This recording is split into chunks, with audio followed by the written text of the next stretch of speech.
Agora nós chamamos o Dr. George Honor, desembargador da 8ª Região, que vai falar sobre a terceirização, os impactos passados e futuros, e também sobre empregados hipersuficientes e a questão envolvendo direitos adquiridos. Eu vou pedir 1000 desculpas, que tenho que me retirar, estou numa banca lá na universidade e o candidato já deve estar nervoso, que eu não cheguei ainda. Obrigado.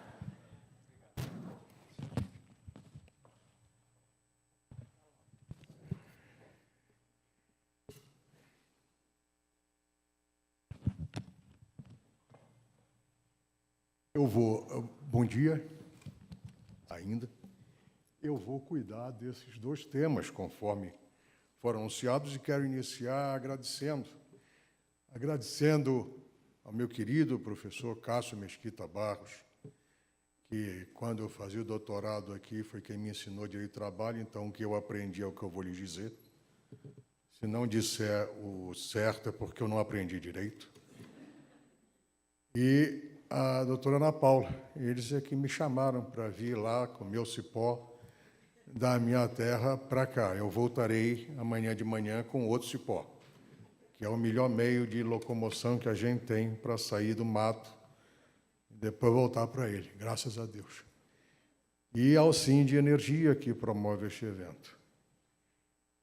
Fiquei muito admirado com as considerações do professor Pastore. Acredito que esta mudança é boa. Como dizer assim, essa reforma é necessária. Desde 1943, o que mais se ouve neste país é que a CLT tem que ser mudada. Todo dia se ouve isso. É uma coisa que já estava enchendo a paciência do mais paciente, porque tem que mudar, todo mundo fazia projeto, do projeto, não saía nada.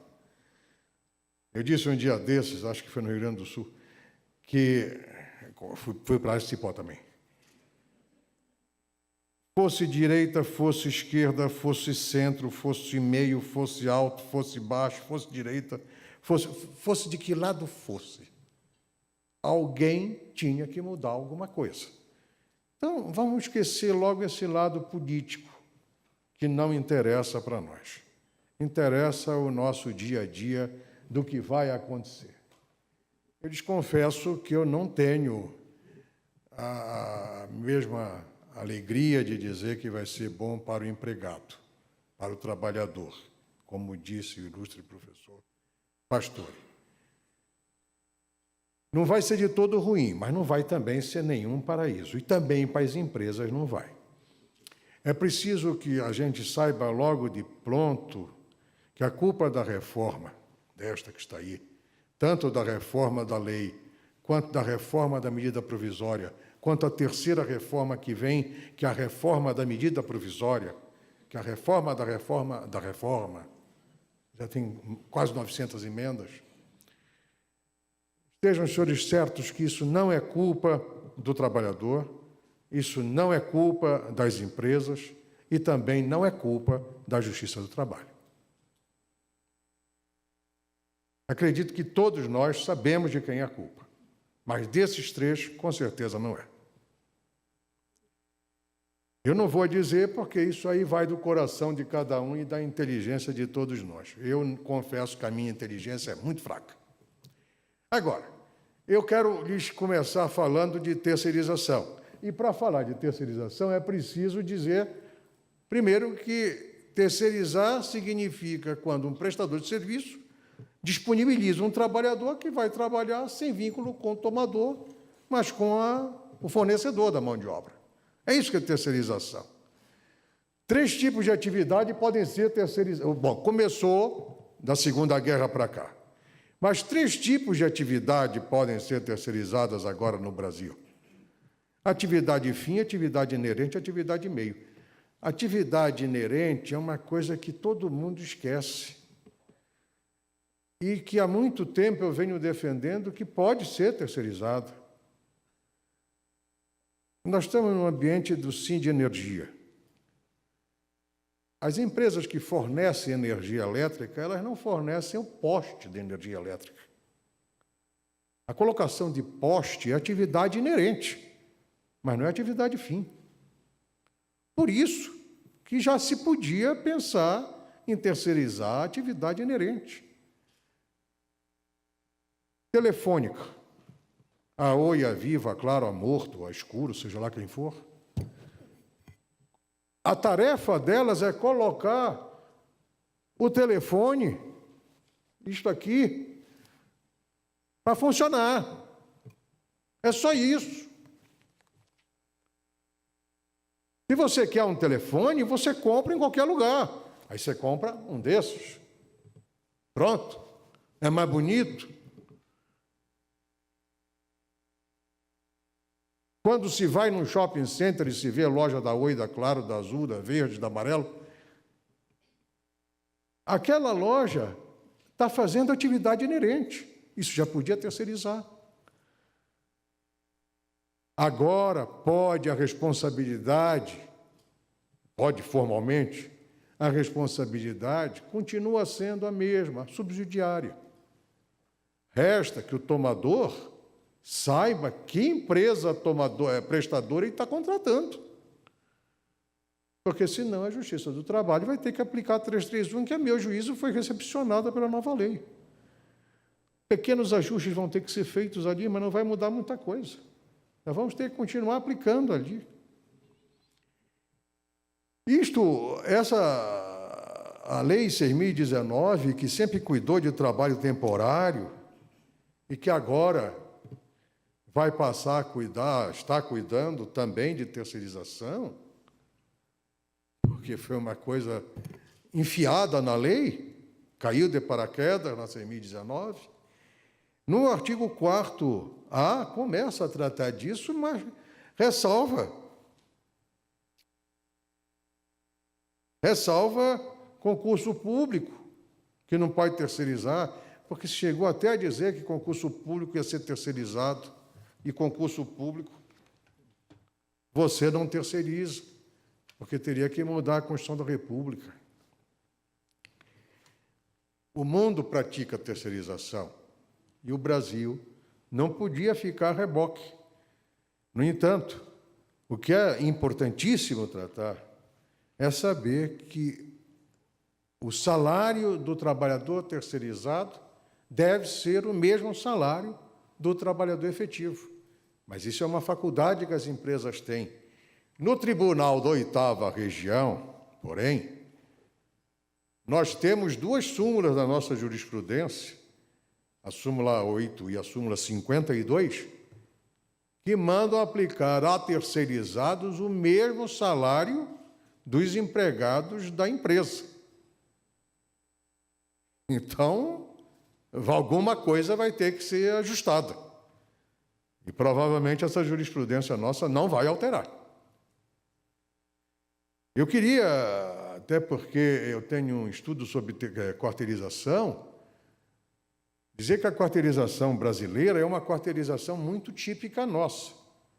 Porque a quarteirização verdadeira, a que é feita lá fora, não é a que se faz no Brasil.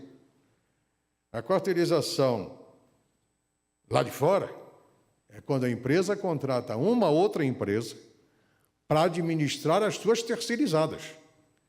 E aqui no Brasil, o que nós estamos chamando de quarteirização é subcontratação.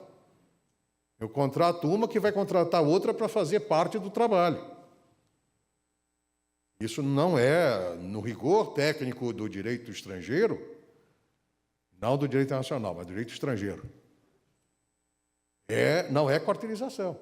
Nós chamamos aqui no Brasil e vai acabar se incorporando como tal. Há um outro aspecto que é o que eu lhes falava há pouco, da responsabilidade, a súmula 331, a meu ver, ela foi perfeitamente recepcionada pela reforma. Quando se fala de direito dos terceirizados, o professor Pastore falou com muito mais propriedade que eu, foram esses direitos que estão aí enunciados: alimentação, transporte, atendimento médico, ambulatorial. Mas, e aí é o problema. Meus senhores,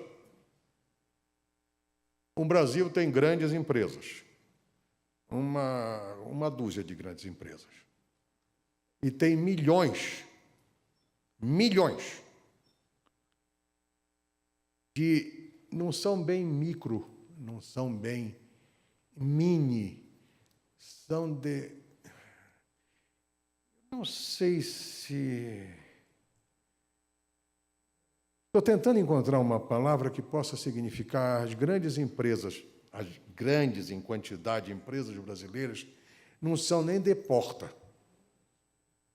são de balcão só. São essas as grandes empresas. Essas grandes empresas, se forem terceirizar alguma coisa,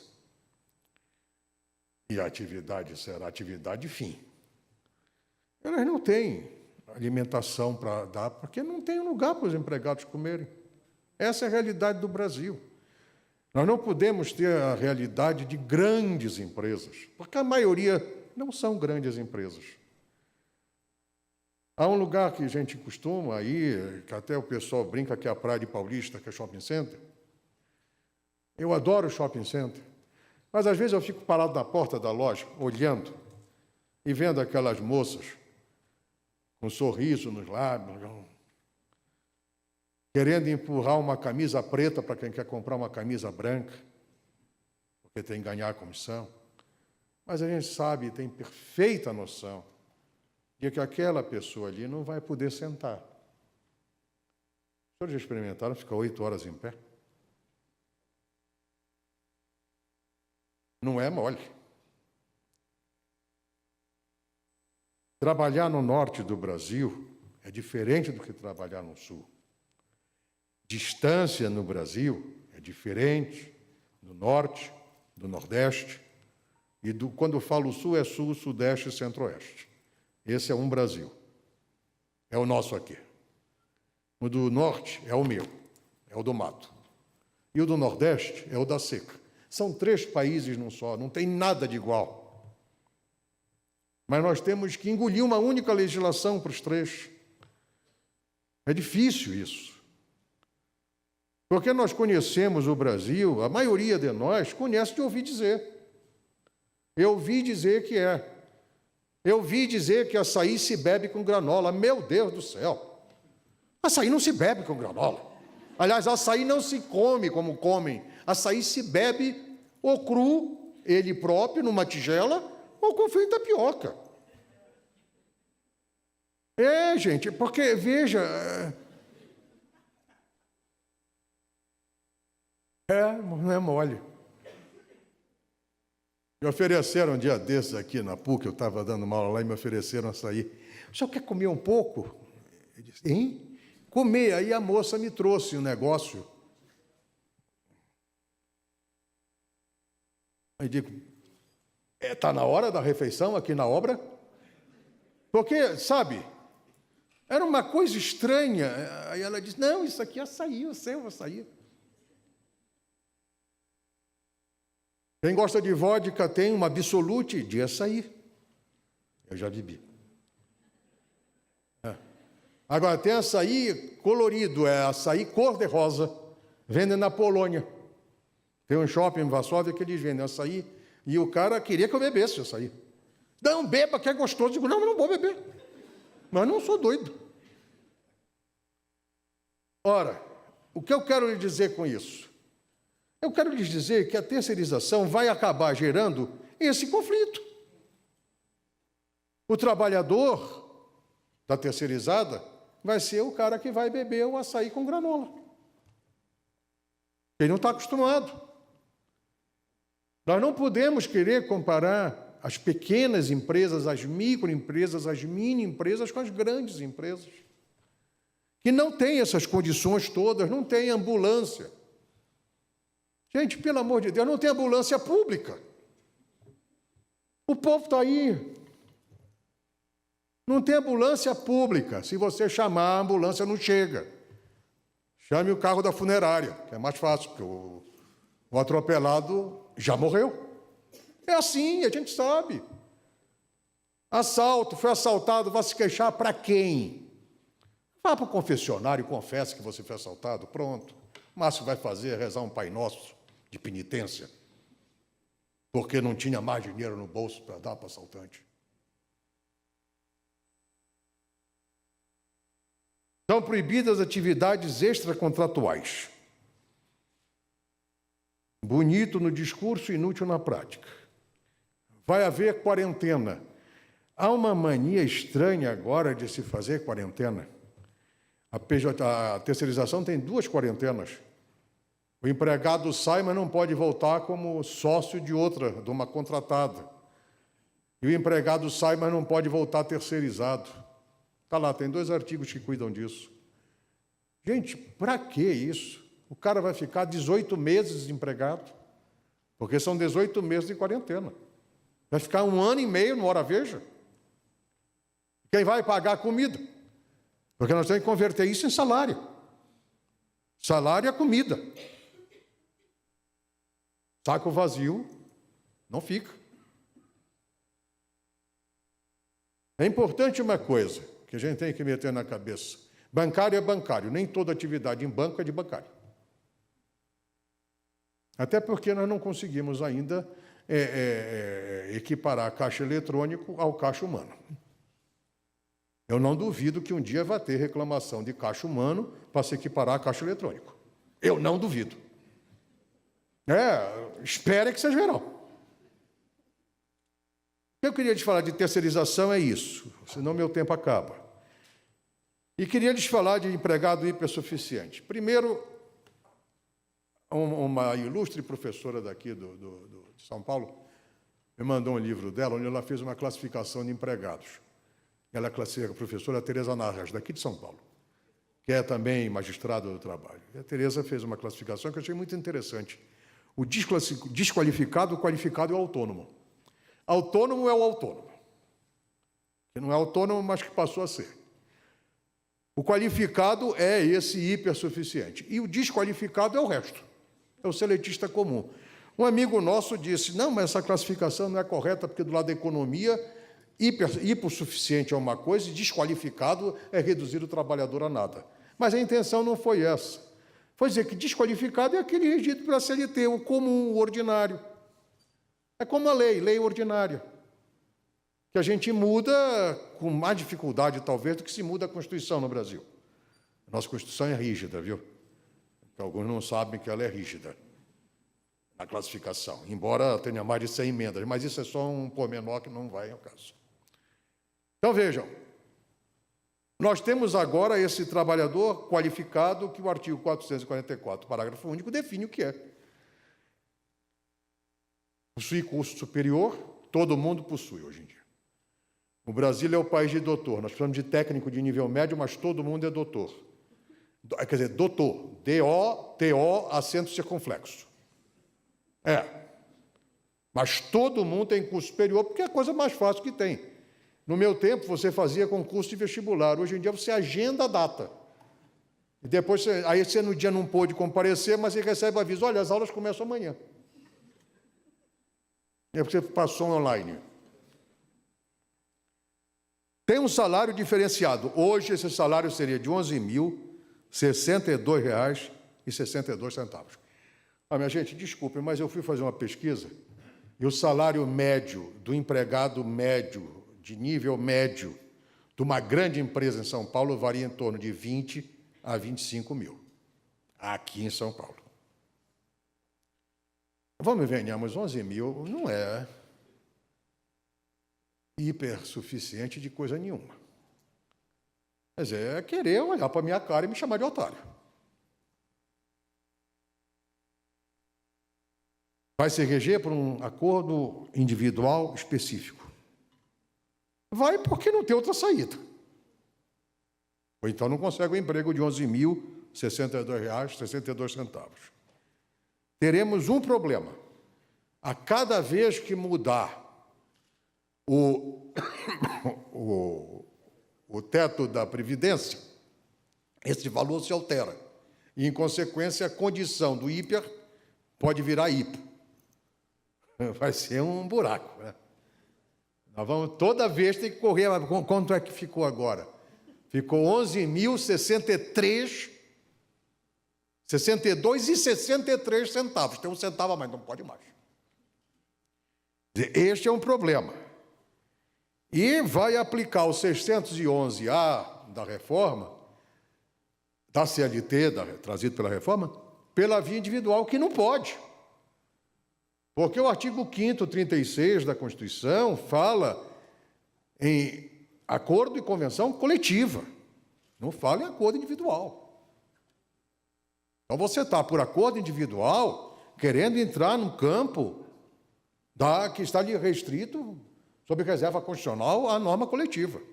Isto vai dar problema.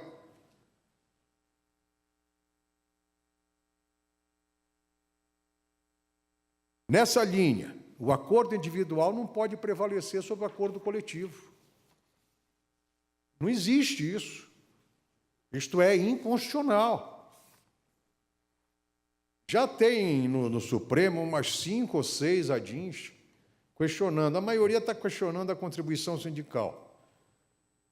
Até eu recebi um e-mail, um zap hoje, um zap. É que eu não sei falar inglês, então eu já adotei o que nós adotamos na nossa tribo. O WhatsApp é zap. É só quando a gente refere. Aí eu recebi um zap onde está dito esse aspecto que lhes falei agora. O outro é o critério da lei que usa salário. Salário não é diferencial para qualificar o empregado maior ou menor. O que qualifica é o poder que ele tem, se ele é subordinado, qual é o grau de dependência econômica que ele tem, mas não é o que ele ganha. Nunca foi. Resolver conflito por arbitragem individual, eu defendo a arbitragem desde 1988, quando saiu na Constituição que era possível arbitragem em matéria coletiva, eu comecei a entender que era também em matéria individual. E continuo entendendo isso. Não era claro, o TST entende de modo diferente, e evidentemente que, por disciplina judiciária, os juízes são obrigados, por disciplina, a obedecer às ordens do andar de cima. Como o pessoal costuma dizer, não sei se diz aqui, costuma referir ao juiz de piso. E eu pergunto para o advogado, sempre quando ele está na tribuna, lá no tribunal, ele diz, porque é um juiz de piso, aí eu pergunto, excelência, de que piso o senhor se refere? Porque este é o segundo. Sim. Porque tem o primeiro piso, tem o segundo, tem o terceiro, que está acima da gente, muda tudo o que a gente faz. Então, não pense. E depois ainda tem um quarto. Quer dizer, não tem esse negócio de dizer... Eu desconfesso que eu não gosto. Eu sou juiz de carreira e eu me sinto muito incomodado quando falo juiz de piso, como se eu já tivesse... Pisam na gente, claro. Mas juiz é para ser pisado por natureza. Até porque todo Deus se sente pisado pelo seu fiel. Eu não disse besteira. Não. Verbas não remuneratórias. É aquela história da liberalidade. Aqui no Brasil, nós sempre tivemos, isso foi culpa nossa, juízes, sempre tivemos a crença de que tudo, sempre, feito por liberalidade, a liberalidade só até o momento que o empregado acha que é liberalidade. No momento que ele... Não é ele bem que queria, mas no momento que alguém diz para ele, olha, tu tem direito a isso, se incorporou, ele vai buscar. Agora não vai mais. Isso eu acho bom, porque isso possibilita muita coisa que é vivenciada no dia a dia da gente no primeiro grau. O cara, todo dia, isso aconteceu comigo, todo dia, o dono da loja mandava buscar um guaraná e um pastel de padaria, aquele pastel gostoso de padaria, e dava para os empregados da loja dele, numa pequena loja, um armarinho que tinha em Belém. Ele dava sempre um guaraná e um pastel, de manhã e à tarde, de manhã e à tarde. O empregado foi para a rua, foi reclamar, salário in natura. Aí diferença de tudo. E o advogado que fazia as suas iniciais em máquina datilográfica, datilografado tudo, datilografava aquilo tudo, e liquidava tudo, até o FGTS já vem liquidado, dizendo, não, doutor, é a esperança de uma revelia. Ele dava a revelia, ele ganhava tudo. E geralmente a reclamação era assim, 1 milhão de cruzeiros, na época do cruzeiro. Aí na hora do acordo, vamos fazer 5 cruzeiros? Vamos embora, doutor, eu aceito. Pronto. Porque era tudo aventura, não é para ver se estava certo. E aí fizemos um acordo com o dono da empresa, o dono do armarinho, e o acordo foi simples. Ele se comprometeu a continuar dando o pastel e o guaraná, e o cara desistiu da reclamação. Aí disse, doutor, o senhor acha que nunca vão cobrar de mim? Eu disse, eu não sei. Aqui não. Agora, se na outra junta, o senhor vai, naquela época era junta, o senhor vai perder, eu já não sei. Mas foi esse o compromisso, para ele continuar dando o pastel e o guaraná. A rigor, naquela época, incorporava, agora não incorpora mais. Isso é uma grande coisa para o trabalhador, que é o que passa fome e não tem café para beber em casa de manhã. E a gente sabe que é. Mudança para novos contratos, eu acredito que não vai haver cláusula retroativa. Quem é hipersuficiente será a partir do dia 11. Nós não tivemos o 11 de setembro, mas tivemos o 11 de novembro. Cada país tem um 11 que merece. Eu escrevi uma crônicazinha até no Facebook sobre isso, o dia 11 de cada qual, mostrando que era o nosso dia 11. E naquela época perguntavam, será que vai mudar tudo? Eu disse, ou talvez não mude nada. Porque dia 11 o empregado vai pegar o busão para casa, para o trabalho, o patrão, se tiver carro, vai do seu carro, ou então vai de busão. Em Belém não tem metrô, então é busão mesmo. Ou de pé, ou de bicicleta, ou de motoboy, mototáxi, ou de Uber.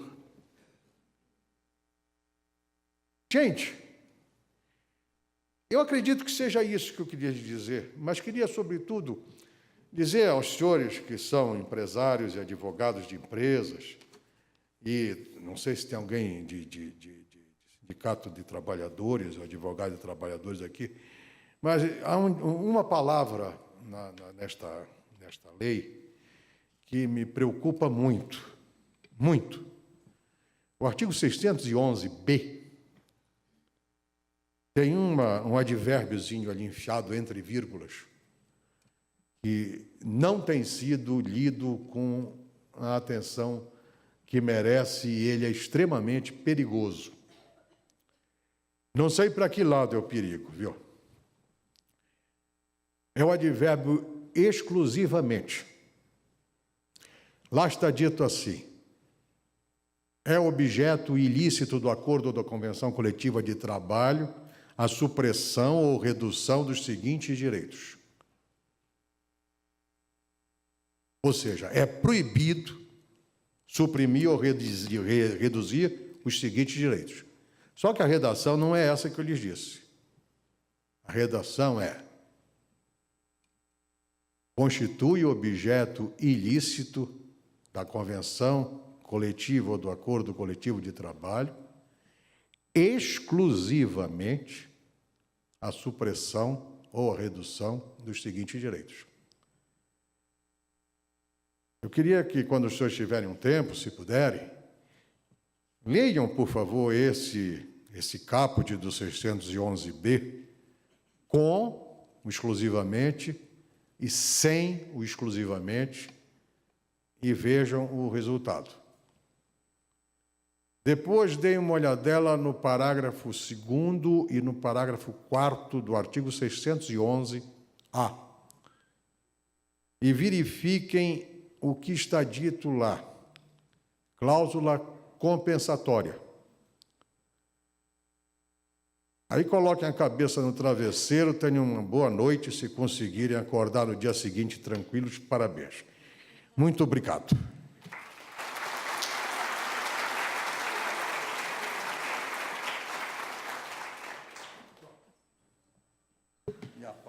Brilhante a palestra do desembargador, Dr. Gilles Jornor.